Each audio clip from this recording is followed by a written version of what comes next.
The City Boy. What took you so long? On your mandate we shall stand. Asiwaju. On your mandate we shall stand. Bola. On your mandate. Bola. On your mandate. Asiwaju. On your mandate we shall stand.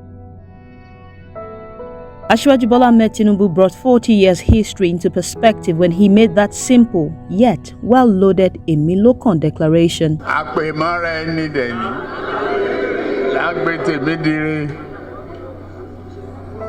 mo ti ń ṣèyí bọ̀ ọjọ́ ti pẹ́ ẹgbẹ́ kìíní wá EMILOKAN. This is for the sake of the uninformed, the informed, and those who care to listen. Here's history in perspective.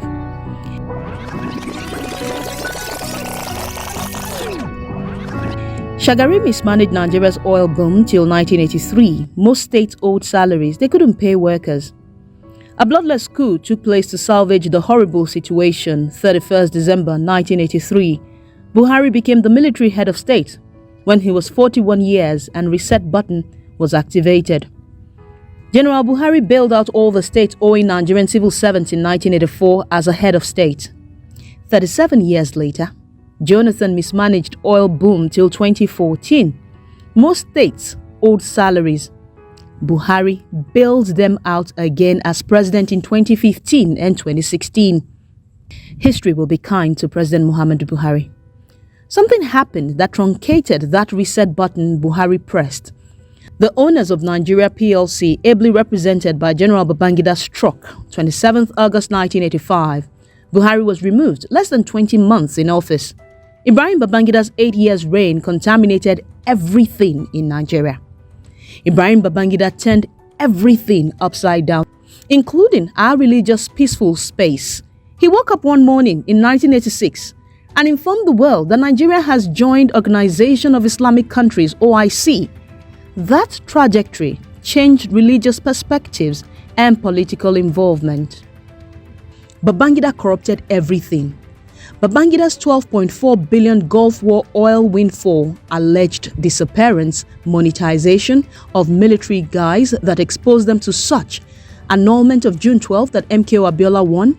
Babangida was that evil. Here's where history took another route. May 1994, NADECO movement was formed after Sani Abacha removed the Fidi-Hair interim government of Ernest Shonekan and declared himself as the head of state. Abacha arrested MKO Abiola and somehow he died in jail. Human rights activists arose to battle this Abacha the dictator. Among those who rose against Abacha regime was the young Bola Ahmed Tinubu, a seasoned technocrat who just became a senator at the age of 41 from Lagos, running away from assassinations going on in the country. Many of them ran for their lives, yet operating actively. Tinubu was the major financier of NADECO movement. The international community recognized NADECO as the mouthpiece for Nigeria's democratic struggle. The pro-democracy leaders of those days found solace in partnering with such brave minds. Professor Wole Soyinka gave us a hint. See, many people know Bola, many aspects of him, but me, I treasure personal. As you know, he was a fugitive offender, like many of us here. Many other things. Former governor of Lagos State. But see, and a businessman, or some of us within the anti-Abacha movement would not have survived. But then, even for businessmen, successful businessmen, there comes a crunch. And during our period of exiled resistance, we looked for all kinds of means to raise funds, including even trying to print redeemable bonds. I think we did print redeemable bonds. We were so confident of victory that we said, look, let's print bonds and sell those bonds, and the opposition triumphs. And we designed those bonds. But finally, Bola said, what are we going to do? We have to find funds. I said, well, you're the businessman. What can you do? So, well, I've heard that there's a rice line between Taiwan and other places. I think that I can get a contract to sell rice between Taiwan and Africa. So I said, well, okay, go ahead and sell rice. Somehow, Abacha left the scene. Abubakar Abdulsalam took over. Nikki Toby Committee was set up, and we had 1999 Constitution as we returned to democracy.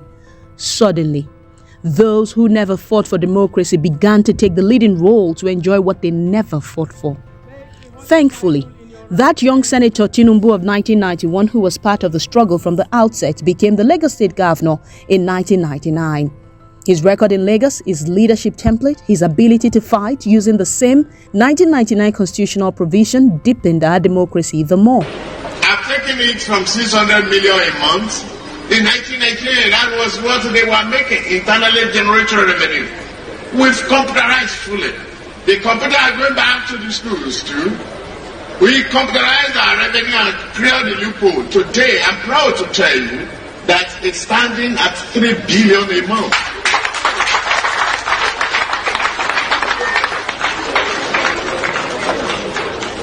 Ago, I brought independent power stations to this country. No penny from federal government, no penny from state. We are generating today 270 megawatts. We will have been generating 2,000 megawatts. So, memory of mismanagement was brought back into Nigeria's history when government repeated exactly what Shagari did by wasting oil boom opportunity we had in the 80s. Did he waste that oil boom opportunity alone? They also depleted everything they met on ground. Everything. They turned Aso Rock to depletion center, shared our commonwealth among the owners of Nigeria PLC. They were together in raping Nigeria, religious leaders, ethnic leaders, both genders. Nigeria was taken to Golgotha to be slain. Then the democratic revolution came in 2015. That Asiwaju Ahmed Tinubu ensured that his leadership democratic template is sustained in Lagos. He used his doggedness to ensure that the Obasanjo tsunami did not touch Lagos. He formed alliances that brought APC as a strong opposition. That opposition came into limelight. Today, we brought on you that great leader. And we have to be clear that every nation have a period of their own challenges. When America was challenged, they turned to one great man, their ex-military general, General Eisenhower. Correct? When French was challenged, they turned to their general, Charles de Gaulle. Correct? When Britain was challenged, they turned to their great general, Winston Churchill. Correct? Today, Nigeria is challenged. Who do we turn to? General Muhammad Buhari is the right man for the job. So, what took you so long, Asiwaju Bola Ahmed Tinubu, since 1991? Okay, we needed the personality of Buhari to reset Nigeria again. That reset button has brought some pains, retooling of mindset towards infrastructure. What we were told could not happen in 20 years are coming into reality. New level comes with new devils, and the challenges keep changing in Nigeria. Tinubu is needed to continue that infrastructural prosperity that Buhari has brought back and the impossible laws that Buhari administration came to sign into existence while strengthening the weak areas we have. The projects, their high GDP couldn't achieve. Buhari is doing them with low GDP. Those who couldn't show any logical reasoning in debate will run into the virtual world of HDI are the same people running from Onitsha to Lagos where real human development is taking place. Tinubu built men. The template that brought Lekki Atlantic City to spring forth out of the ocean surge, the template that created free trade zone that increased Lagos revenue drastically and made Lagos independent financially. That template that set LIRS, LASMA, judicial reforms, etc. is needed in Nigeria. Now that Nigeria is back on track of real infrastructure and economic development, we need Lagos templates to be replicated across the nation from the center by Bola Tinubu.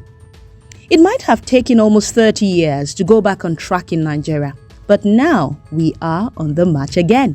His name is Asiwaju Bola Ahmed Tinubu. His patience in Nigerian political space is unparalleled. His resilience to see through visions becoming reality should be studied and replicated.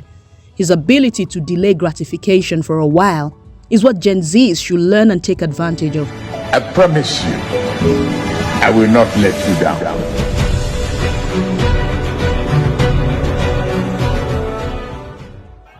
The city boy is here.